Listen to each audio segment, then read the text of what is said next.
मुसलमानों में वज़ू की बहुत अहमियत है, क्योंकि जब तक वज़ू ठीक से नहीं होगा, कंप्लीट नहीं होगा, तब तक नमाज नहीं होगी। कहते हैं कि वज़ू ही एक ऐसी चीज़ है जो सही तरीके से आदमी कर ले तभी उसकी नमाज जो है वो अदा होती है और पाक मानी जाती है। वैसे भी वज़ू की स्थिति में जो आदमी रहता है वो पाक व साफ़ रहता है, बुराइयों से दूर रहता है। ऐसा कहा जाता है कि वज़ू कर में रहने वाला शख्स झूठ नहीं बोलता, किसी की बुराई नहीं करता, किसी के साथ में बुरा करने की सोचता नहीं और बुरे कामों से बचता है। शैतान उससे दूर रहता है। वज़ू की बहुत फ़जीलतें हैं और वज़ू के बहुत से फ़राइज़ भी हैं और वज़ू के बहुत से फ़ायदे भी हैं, लेकिन वज़ू करने को लेकर बहुत से कन्फ्यूजन है जो लोगों के दिलों में रहते हैं कि जैसे कि अटैच बाथरूम में वज़ू होगा या वज़ू जैसे कैसे करें या क्या करें। तो इस्लाम के अंदर बहुत सी छूटें दे रखी हैं। देखिए, मैं आपको आगे एक वीडियो दिखा रहा हूँ, सुनवा रहा हूँ, जिसमें सुनिए कि किस तरह से वज़ू किए जा सकते हैं। किसी ने एक सवाल है, क्या औरतों का बाथरूम में वजू करना दुरुस्त है?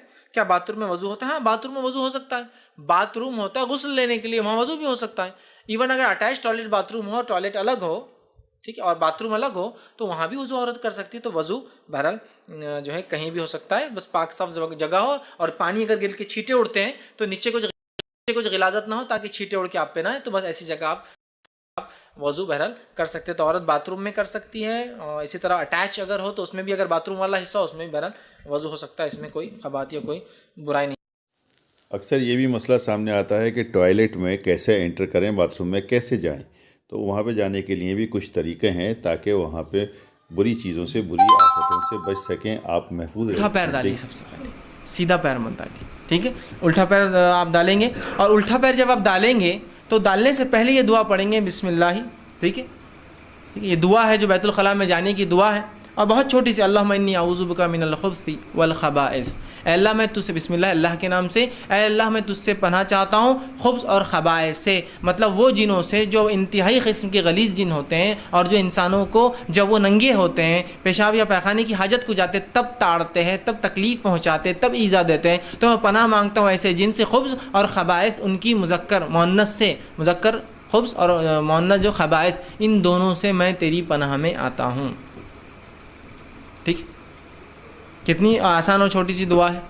लेफ़्ट लेग डालेंगे और उससे पहले दुआ पढ़ते हुए आप दाखिल होंगे। अगर आप दाखिल हो गए और फिर याद आए दुआ भूल गया तो आप दिल में आप पढ़ लेंगे, कि तो ज़बान से अदा करना तो हराम हो जाएगा बैतुल खला में आप। लेकिन दिल के मामले को अल्लाह पकड़ नहीं करता है।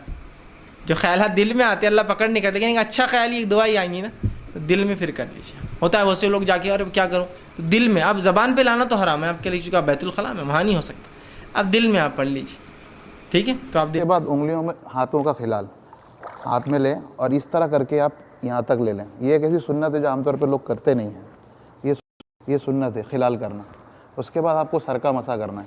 सर का मसे का तरीका ये है कि आप हाथ में पानी लें और उसको, ये जो 3 उंगलियां हैं, इसको सर के शुरू हिस्से पर रखें और उसको पीछे तक ले जाएं। फिर इस हिस्से से आपको वापस आना है और उसके बाद ये जो उंगली है आपकी, उससे कान साफ़ करने हैं और इस वाले हिस्से से आपको कान के पिछले हिस्से पे करना है। और ये जो वाला हिस्सा है, इससे आपको गर्दन का मसा, गला का मसा करना मकरूह है, लेकिन गर्दन का मसा करना सुन्नत है।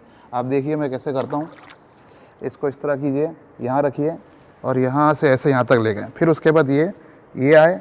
अब ये उंगली आपकी है, इससे कान का पूरा इस तरह लीजिए, इस हिस्से से ये पीछे का लीजिए और ये जो हिस्सा बचा है उससे आप ये पीछे की गर्दन इस तरह, ये आपका मसा हो गया। पैर धोने में भी दाएं पैर को पहले धोएंगे, फिर बाएं पैर को, और उसमें भी उल्टे दाएं हाथ से पानी डालेंगे और उल्टे हाथ से मलेंगे, ठीक है। और इसके अंदर एक गड्ढा होता है पैरों में, तो उसमें ख़ास तौर पे वहाँ पर पानी पहुँचाना ज़रूरी।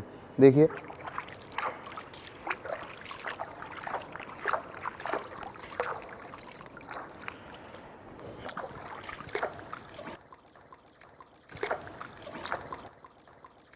पैर धोने के बाद यहाँ पर भी खिलाल की सुन्नत है।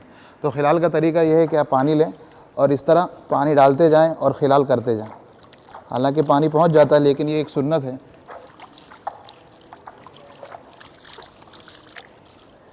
ये आपका अल्हम्दुलिल्लाह वज़ू सुन्नत के मुताबिक पूरा हो गया। अगर इस एतबार से आप वज़ू करेंगे तो सुन्नत, ये वज़ू का सवाब भी मिलेगा और इसकी बरकतों से नमाज में खुशू भी पैदा होगा। दोस्तों, वज़ू करते में लोग बहुत सी दुआएं पढ़ते हैं, बहुत सी बातें करते हैं, बहुत सी अजीब व गरीब हरकतें करते हैं, लेकिन इस्लाम के अंदर जो बिद्दत का वर्ड है वो इसलिए इस्तेमाल किया जाता है कि इस्लाम ने जितना बताया है उतना ही करना है, ना उसको ज़्यादा बढ़ाना है और ना घटाना है। अगर आप बढ़ा रहे हैं तो वो भी बिद्दत है। देखिए ये वज़ू से पहले एक दुआ बिस्मिल्लाह, वज़ू के दौरान कोई दुआ नहीं है, कोई दुआ नहीं। अशहदु अन ला इलाहा, लोग चेहरे पर मारते अशहदु अन ला इलाहा इल्लल्लाह। हाथ धो रहे एक दुआ, पैर धो रहे एक दुआ, मसा कर रहे एक दुआ, कुल्ली कर रहे एक दुआ, कान का खिलाल एक दुआ, उंगलियों का खिलाल एक दुआ, दाढ़ी धो रहे एक दुआ। मतलब इतनी दुआएं कि एक वज़ू खाने मैंने एक मरतबा देखा जो शुरू हो रहे हो बिस्मिल्लाह से तो 25-30 दुआएं वज़ू होने तक। मतलब हर सुन्नत और हर फ़र्ज़ पे एक दुआ नहीं, इब्तिदा में एक दुआ बिस्मिल्लाह, वो ला इलाहा इल्लल्लाह या अशहदु अन ला इलाहा इल्लल्लाह से मुँह धोना भी सुन्नत से साबित नहीं, सब बिदात है, याद रखिए। और वज़ू के ख़ात्मे पर एक दुआ, एक दुआ क्या दुआ थी जो आप वसल्लम पढ़ते थे? आप सल्लल्लाहु अलैहि वसल्लम के ताल्लुक़ से आता है और आप वसल्लम फरमाते हैं, सही मुस्लिम की और जामे तिर्मिज़ी की रिवायत है कि नबी अकरम सल्लल्लाहु अलैहि वसल्लम जब वज़ू करते थे पढ़ते अशहदु अन ला इलाहा इल्लल्लाह वहदहु ला शरीक लहु व अशहदु अन्न मुहम्मदन अब्दुहु व रसूलुहु अल्लाहुम्मा जअलनी मिनत तव्वाबीन व जअलनी मिनल मुतत्तहिरीन। ये दुआ कि मैं गवाही देता हूँ कि अल्लाह के सिवा कोई माबूद बरहक़ नहीं और मैं गवाही देता हूँ कि मोहम्मद उसके बंदे और रसूल है। ऐ अल्लाह मुझे अल्लाहुम्मा जअलनी मिनत तव्वाबीन, ऐ अल्लाह मुझे तौबा करने वालों में शामिल कर, तेरे तरफ रुजू करने वाले में शामिल कर। व जअलनी मिनल मुतत्तहिरीन, और मुझे तहरत हासिल करने पाकीज़ा लोगों में, पाकीज़गी वालों में शामिल कर। ये दुआ करते नबी अकरम सल्लल्लाहु अलैहि वसल्लम। इस दुआ के बाद शहादत की उंगली उठाने या आसमान की तरफ देखने के ताल्लुक़ से कोई सही रिवायत साबित नहीं है, तो लिहाजा आप उसको यूँ ही पढ़ ले, ठीक है। ना उठाने की ना देखने की, दोनों रिवायतें बहरहाल ज़ईफ़ हैं, तो लिहाजा सिर्फ इसको पढ़ना है। और जो शख्स ऐसा करता है, आप सल्लल्लाहु अलैहि वसल्लम फरमाते हैं जो शख्स वज़ू करे मुकम्मिल अच्छे से करें, उसके बाद ये पढ़े, ये दोनों चीज़ें गवाही दे और ये दुआ पढ़े, तो जन्नत के 8 दरवाज़े रोज़े क़यामत उसके लिए खोल दिए जाएंगे, जिसमें से चाहे उसमें से दाखिल हो जाए। जहन्नुम के 7 दरवाज़े हैं और जन्नत के 8 दरवाज़े हैं, तो 8 दरवाज़े उसके लिए खुलेंगे जो ये दुआ वज़ू के बाद करता है। शुरुआत में वीडियो अगर पसंद आई हो तो लाइक कीजिए, शेयर कीजिए और चैनल को ज़रूर सब्सक्राइब कीजिए ताकि डायरेक्ट नोटिफिकेशंस आप तक